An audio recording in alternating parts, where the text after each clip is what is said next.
श्री कृष्ण गोविंद हरे मुरारी। हे नाथ नारायण वासुदेव। श्री कृष्ण गोविंद हरे मुरारी। हे नाथ नारायण वासुदेवा। प्रिय बंधुओं, आप सबको मेरा नमस्कार है। आज मैं आपको श्री पुरुषोत्तम मास के 22वें अध्याय की कथा सुनाता हूँ। तो दृढ़ धनवा राजा बोला कि हे तपोधन पुरुषोत्तम मास के व्रतों के लिए विस्तार पूर्वक नियमों को आप बताइए और क्या भोजन करना चाहिए, क्या नहीं करना चाहिए और व्रती को व्रत में क्या मना है, पूरा विधान क्या है, सो आप बताने की कृपा करें। तो नारायण जी बोले, इस प्रकार राजा दृढ़ धनवा ने वाल्मीकि मुनि से पूछा। बाद लोगों के कल्याण के लिए वाल्मीकि मुनि ने सम्मान पूर्वक राजा से कहा। तो वाल्मीकि मुनि बोले कि हे राजन, पुरुषोत्तम मास में जो नियम कहे गए हैं, मुझसे कहे जाने वाले उन नियमों को आप सूक्ष्म रूप में सुनिए। नियम में स्थित होके पुरुषोत्तम मास में हविष्यान्न भोजन करे। गेहूं, चावल, मिश्री, मूंग, जौ, तिल, मटर, तिन्नी का चावल, बथुआ, हिमलोचिका, अदरक, काल शाक, मूल, कंद, ककड़ी, केला, सेंधा नमक, समुद्री नमक, दही, घी, बिना मक्खन निकाला हुआ दूध, कटहल, आम, हरड़, पीपर, जीरा, सौंठ, इमली, सुपारी और आंवला, ईख का गुड़ छोड़ कर के इन फलों को और बिना तेल के पके हुए पदार्थों को हविष्यान्न कहते हैं। हविष्यान्न भोजन मनुष्यों को उपवास के समान कहा गया है। समस्त मांस, शहद, बेर, राजमांस आदि, राई और मादक पदार्थ, दाल, तिल का तेल, लाह से दूषित, भाव से दूषित, क्रिया से दूषित, शब्द से दूषित अन्न को त्याग करें। दूसरे का अन्न, दूसरे से बैर, दूसरे की स्त्री से गमन, तीर्थ के बिना देशांतर जाना व्रती छोड़ देवे। देवता, वेद, द्विज, गुरु, गौ, व्रती, स्त्री, राजा और महात्माओं की निंदा करना पुरुषोत्तम मास में छोड़ देवे। सूतिका का अन्न मांस है। फलों में जम्भीरी नींबू मांस है। धान्यों में मसूर की दाल मांस है और बासी अन्न मांस है। बकरी, गऊ, भैंस के दूध को छोड़कर सब दूध आदि मांस है। और ब्राह्मण से खरीदा हुआ समस्त रस, पृथ्वी से उत्पन्न नमक मांस है। तांबे के पात्र में रखा हुआ दूध, चमड़े में रखा हुआ जल, अपने लिए पकाया हुआ अन्न को विद्वानों ने मांस के बराबर कहा। पुरुषोत्तम मास में ब्रह्मचर्य, पृथ्वी में सोना, पत्रावली में भोजन और दिन के चौथे पहर में भोजन करें। पुरुषोत्तम मास में रजस्वला स्त्री, अंत्यज, मलेच्छ, पतित, संस्कारहीन, ब्राह्मण से द्वेष करने वाला और वेद से गिरा हुआ इनके साथ बातचीत न करें।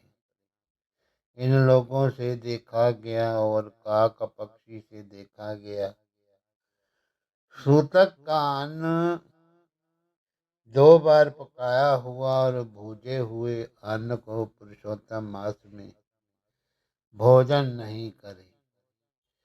प्याज, लहसुन, मोथा, छत्राक, गाजर, नारिक, मूली इनको पुरुषोत्तम मास में त्याग देवे।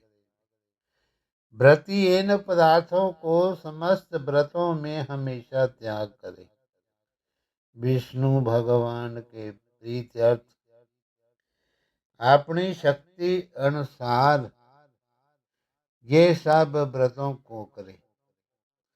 कोहड़ा, कंठ, कारिका, लट, जीरा, मूली, बेल, इंद्र जौ, आंवले के फल, नारियल, अलाबू, परवल, बेल, चर्म शाक, बैंगन, आजिक, बल्ली और जल में उत्पन्न करने वाली शाक प्रतिपद आदि तिथियों में क्रम से इन शाकों का त्याग करना। गृहस्थाश्रमी रविवार को आंवला सदा ही त्याग करें।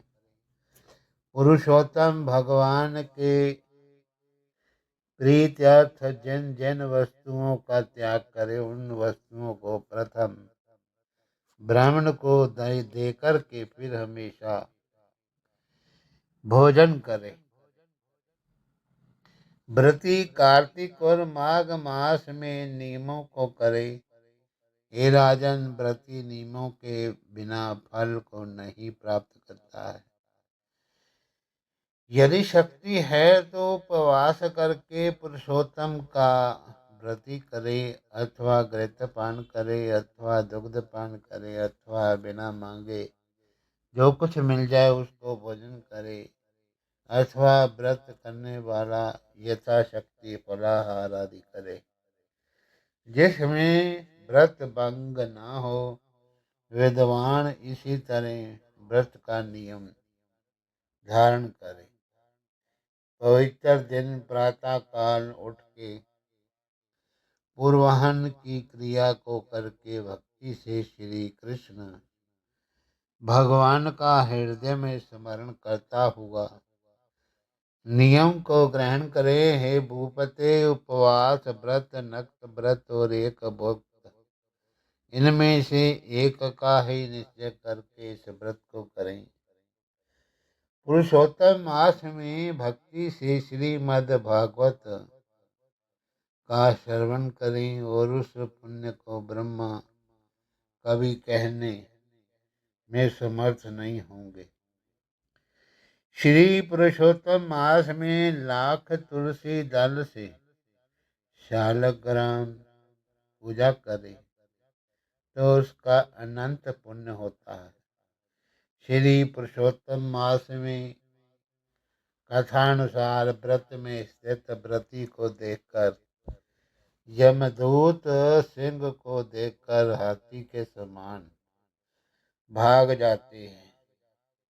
हे राजन, ये पुरुषोत्तम मास व्रत 100 यज्ञों से भी श्रेष्ठ है, क्योंकि यज्ञ में करने से स्वर्ग की प्राप्ति होती है और पुरुषोत्तम मास व्रत करने से गोलोक मिलता है।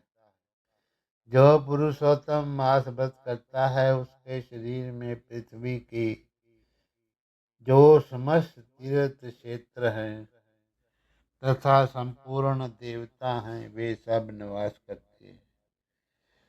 पुरुषोत्तम मास का व्रत करने से दोष स्वपन दारिद्र्य और कायिक वाचिक मानसिक पाप से ये सब नाश होते हैं। पुरुषोत्तम भगवान की प्रसन्नता के लिए इंद्र आदि देवता पुरुषोत्तम मास व्रत में तत्पर हरि भक्त की विघ्नों से रक्षा करते। पुरुषोत्तम मास व्रत को करने वाले जिन जिन स्थानों में निवास करते हैं वहां उनके सम्मुख भूत प्रेत पिशाच आदि नहीं रहते। हे राजन, इस प्रकार जो विधि पूर्वक पुरुषोत्तम मास व्रत को करेगा, उस मास व्रत के फलों को यथार्थ रूप से कहने के लिए साक्षात शेष नाग भगवान भी समर्थ नहीं। तो श्री नारायण जी बोले, जो पुरुषों में श्रेष्ठ पुरुष मन से अत्यंत आदर के साथ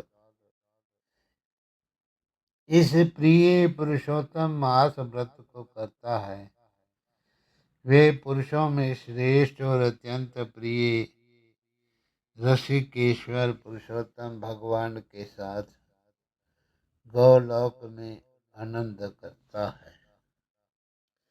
तो दृढ़ धनमा राजा बोला कि हे मुनियों में श्रेष्ठ, हे दिनों में दया करने वाले, भगवान श्री पुरुषोत्तम मास में दीप दान का क्या फल है, सो कृपा करके मेरे से कहिए। तो नारायण जी बोले कि इस प्रकार राजा दृढ़ धनवा के पूछने पर अत्यंत खुश होकर मुनियों में श्रेष्ठ वाल्मीकि मुनि ने हंसते हुए विनीत अत्यंत नम्र राजा दृढ़ से कहा। वाल्मीकि बोले, हे राजाओं में सिंह सदृश पराक्रम वाले, पापों का नाश करने वाली कथा को सुनिए, जिसके सुनने से 5 प्रकार के महान पाप जो है नाश होते हैं। सौभाग्य नगर में चित्रबाहु नाम से प्रसिद्ध बड़ा बुद्धिमान अत्यंत बलवान राजा था। वे क्षमाशील, समस्त धर्मों को जानने वाला, शील रूप और दया से युक्त, ब्राह्मणों का भगत, भगवान का भगत, कथा में श्रवण तत्पर, हमेशा अपनी स्त्री में प्रेम करने वाला, पशु पुत्र से युक्त, चतुरंगणी सेना से युक्त, ऐश्वर्य में कुबेर के समान था। उसकी चंद्रकला नाम की स्त्री 64 कला जानने वाली, पतिव्रता, भाग्यवती, भगवान की भक्ति को करने वाली, उसके साथ युवा चित्रबाहु राजा पृथ्वी का भोग करने वाला, बिना श्री कृष्ण के ये दूसरे देवता को नहीं जानते थे। एक दिन पृथ्वीपति राजा चित्रबाहु ने दूर से ही आए हुए मुनियों को दंडवत प्रणाम किया और विधि पूर्वक उनकी पूजा की। भक्ति से आसन देकर मुनि श्रेष्ठ के सम्मुख बैठ गया। विनय से नम्र होकर के मुनि श्रेष्ठ से कहा, नारद, तो राजा जी बोले, आज मेरा जन्म सफल हुआ, आज मेरा दिन सफल हुआ, आज मेरा राज्य सफल हुआ, आज मेरा गृह सफल हुआ। जो आप श्री कृष्णचंद्र के सेवक आज मेरे गृह आए हैं, आपसे देखा गया मैं ताप कुश से मुक्त हो गया। आपको हाथी घोड़े रथ से युक्त समस्त राज्य समर्पण किया। हे मुनि श्रेष्ठ, आप वैष्णवों में श्रेष्ठ हो। आपके लिए कोई भी अधे वस्तु नहीं है। वैष्णव को थोड़ा भी दिया हुआ मेरू पर्वत के समान होता है, जो कौड़ी के बराबर शाक अथवा सब्जी अन्न जिस दिन वैष्णव ब्राह्मण को नहीं देता है, वे दिन उसका विफल है, ऐसा वेद के जानने वालों ने कहा है। जो कोई द्विजाति विष्णु भक्त हो, वे सब पूज्य हैं। उनका वाणी मान कर्म से सत्कार करना चाहिए। ऐसा मुझसे गर्ग गौतम सुमंतु ऋषि ने कहा है। जब तक सूर्य उदय नहीं होता है, तब तक तारागण की प्रभा रहती है। जब तक वैष्णव ब्राह्मण नहीं आता, तभी एक दूसरे ब्राह्मण कहे गए हैं। अगस्त्य मुनि बोले, हे चित्रबाहो, हे महाभाग, हे नृप, इस समय तुम धन्य हो। ये सब प्रजा धन्य है जो तुम वैष्णवों की रक्षा करते हो।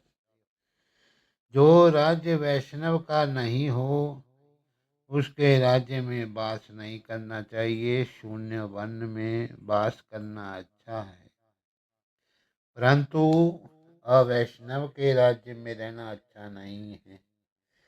जिस प्रकार नेत्रहीन शरीर, पतिहीन स्त्री, बिना पढ़ा हुआ ब्राह्मण निंद्य है, वैसे ही वैष्णव रहित देश निंद्य है। जैसे दांत के बिना हाथी, पंख के बिना पक्षी, दसवीं विद्या द्वासी कही गई है, वैसे ही वैष्णव रहित देश है। जैसे कुशा रहित संध्या, तेलहीन तर्पण वृत्ति के लिए देवता की सेवा है, वैसे ही वैष्णव रहित देश कहा है। जैसे केशों को धारण करने वाली विधवा स्त्री, स्नान रहित व्रत ब्राह्मणी में गमन करने वाला शूद्र है, वैसे ही बिना वैष्णव का राष्ट्र निंद्य है। जो श्री कृष्ण भगवान के चरणों का आश्रय करने वाला है, सत्पुरुषों से कहा गया है, उसका राष्ट्र हमेशा वृद्धि को प्राप्त करता है और उसकी प्रजा सुखी रहती है। हे राजन, जो मैंने तुमको देखा है, इसलिए मेरी दृष्टि सफल हुई। भगत आपके साथ बात करने से आज मेरी वाणी सफल हुई। हे राजन, मेरी आज्ञा से ये राज्य तुमको करना चाहिए। मैंने इस राज्य में तुमको प्रतिष्ठित किया। तुम्हारा कल्याण हो, मैं जाऊंगा। श्री नारायण भगवान बोले, इस प्रकार कहकर जाने की इच्छा करने वाले श्रेष्ठ मुनि अगस्त्य को चित्रबाहु राजा की पतिव्रता स्त्री ने परम भक्ति के साथ नमस्कार किया। अगस्त्य मुनि बोले, हे शुभे, तू सदा सौभाग्यवती हो। भक्ति से पति की सेवा कर। श्री गोपी जन के वल्लभ श्री कृष्ण चंद्र में तेरी सदा दृढ़ भक्ति हो। इस प्रकार आशीर्वाद देते हुए अगस्त्य मुनि से विनय पूर्वक सिर नवा करके और अंजलि बांध कर चित्रबाहु राजा ने फिर कहा। चित्रबाहु बोला, है विप्रेंद्र, ये विपुल लक्ष्मी कैसे हुई? निष्कंटक राज्य कैसे हुआ? ये मेरी स्त्री इतनी पतिव्रता कैसे हुई? और मैंने कौन सा पुण्य किया? हे विप्रेंद्र, ये सब मेरे लिए से आप कहिए, मैं आपके शरण में आया हूँ। हे मुनीश्वर, आप हाथ में स्थित दर्पण के समान सब जानते हैं। श्री नारायण जी बोले, इस प्रकार राजा चित्रबाहु के कहने पर मुनि श्रेष्ठ अगस्त्य एकाग्रचित्त होकर के राज श्रेष्ठ चित्रबाहु से बोले। अगस्त्य मुनि बोले, हे राजन, मैंने तुम्हारे पूर्व का जन्म का चरित्र देख लिया है। इतिहास के साहित्य प्राचीन उस चरित्र को कहता हूँ। सुंदर चमत्कारपुर में शूद्र जाति में जीव हिंसा करने में तत्पर मणिग्रीव कामधारी तुम हुए। सो तुम नास्तिक दुष्ट चरित्र वाले, दूसरे की स्त्री को हरण करने वाले, कृतघ्न दुर्विनीत शिष्टाचार से रहित हुए। और तुम्हारी ये जो स्त्री है, यही पूर्व जन्म में भी स्त्री सी, ये कर्म मन और वचन से पति सेवा में परायण थी।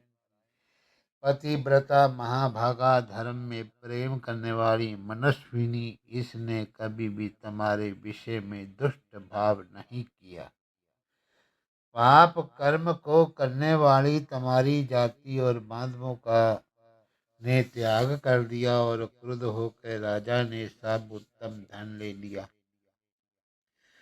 फिर उस समय बचा हुआ जो कुछ अवशेष धन था, उसको जाति वालों ने भी लिया। तब उस समय धन के चले जाने से तुमको धन की भारी इच्छा हुई, परंतु धन के नाश होने से पर भी मन मलिन होकर के इस पतिव्रता ने तुम्हारा त्याग नहीं किया। इस प्रकार सब लोगों से तिरस्कृत होने पर तुम निर्जन वन को चले गए। हे महीपति, वन में जाकर अनेक पशुओं को मारकर अपनी आत्मा की रक्षण किया। इस प्रकार स्त्री के साथ जीवन निर्वाह करते हुए धनुष को उठाकर मणिग्रीव मृग के मांस को खाने की इच्छा से बहुत से सर्प और मृग से भरे हुए वन को गया। उस मनुष्य रहित वन के मध्य मार्ग में उग्र देव नाम से महामुनि दिशा ज्ञान के नष्ट हो जाने से व्याकुल हो गए। हे राजन, मध्याह्न के समय तृषा से अत्यंत पीड़ित हो वहीं पर गिरकर मरणासन हो गए। तो उस समय रास्ता भूले हुए उस दुखित ब्राह्मण को देखकर तुमको दया आई। उस ब्राह्मण को उठाकर और उसको सांस लेकर तुम अपने आश्रम को गए। उस दुखित ब्राह्मण की तुम दोनों स्त्री पुरुष ने सेवा की। एक मुहूर्त के बाद उस समय महायोगी उग्र देव चैतन्य को प्राप्त हो आश्चर्य करने लगे कि मैं वहां था, यहाँ कैसे आ गया। उस समय वन के बीच से ये कौन लाया। तो श्री नारायण बोले, मणिग्रीव से उस ब्राह्मण से कहा कि ये सुंदर तालाब है, इसमें कमलनी के पुष्प से सुगंधित शीतल जल है। हे ब्राह्मण, उस शीतल जल में स्नान करके मध्याह्न की क्रिया करके फलाहार करें और सुंदर शीतल जल का पान करें। इस समय मैंने रक्षा की है, आप सुख से विश्राम करें। हे मुनिश्रेष्ठ, आप उठिए और आप कृपा करने के योग्य हैं। अगस्त्य मुनि बोले, उस समय उग्र देव ब्राह्मण श्रम रहित सावधान हो मणिग्रीव का वचन सुन तृषा से उठकर व्याकुल हो उठा। हे चित्रबाहो, मणिग्रीव की भुजा पकड़ के वट वृक्ष से शोभित तालाब के तट पे जाके बैठ गए। वट की छाया में बैठकर क्षण मात्र में विश्राम करके स्नान करके नित्य कर्म करके वासुदेव भगवान का पूजन किया।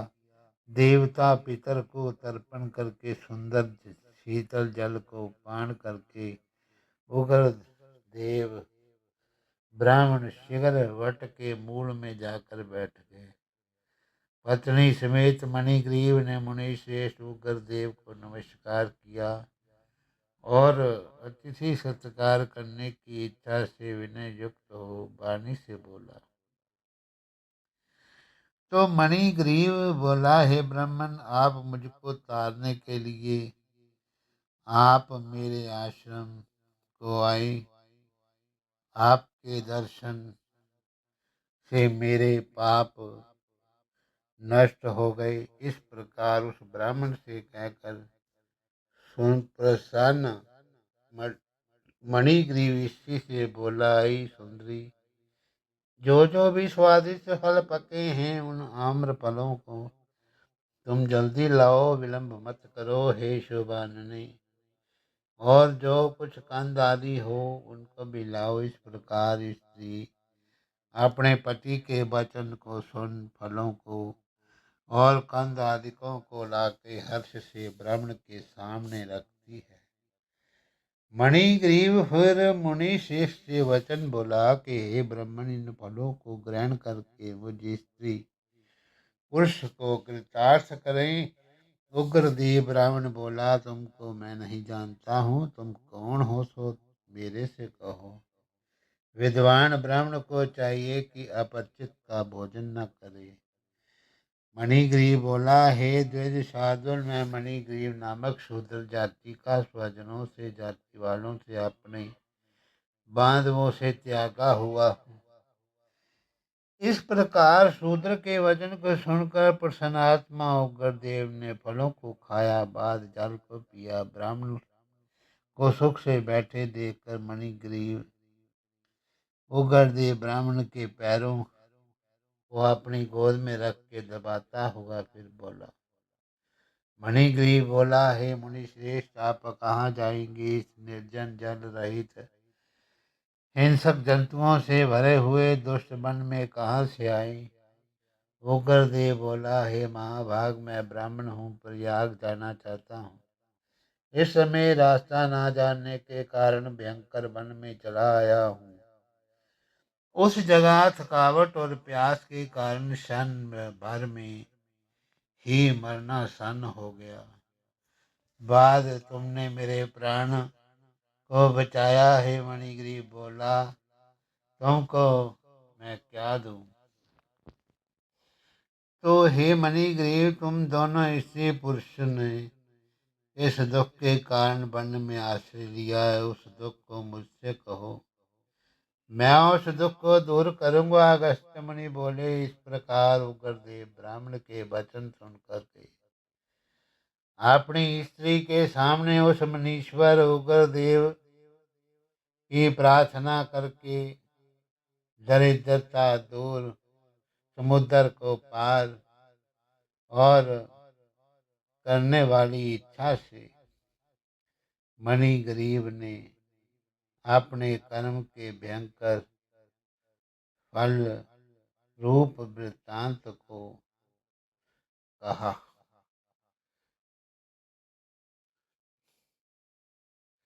अगस्त्य मुनि बोले। इस प्रकार उग्रदेव ने ब्राह्मण के वचन को सुनकर अपनी स्त्री के सामने उस मुनीश्वर उग्रदेव की प्रार्थना, दरिद्रता समुद्र को पार करने की इच्छा वाले मणिग्रीव ने अपने कर्म के भयंकर फल रूप वृत्तांत को कहा। हरिओम तत्सत। नमो नमः। श्री कृष्ण गोविंद हरे मुरारी, हे नाथ नारायण वासुदेव, हे नाथ नारायण वासुदेव, हे नाथ नारायण वासुदेव। श्री कृष्ण गोविंद हरे मुरारी, हे नाथ नारायण वासुदेव।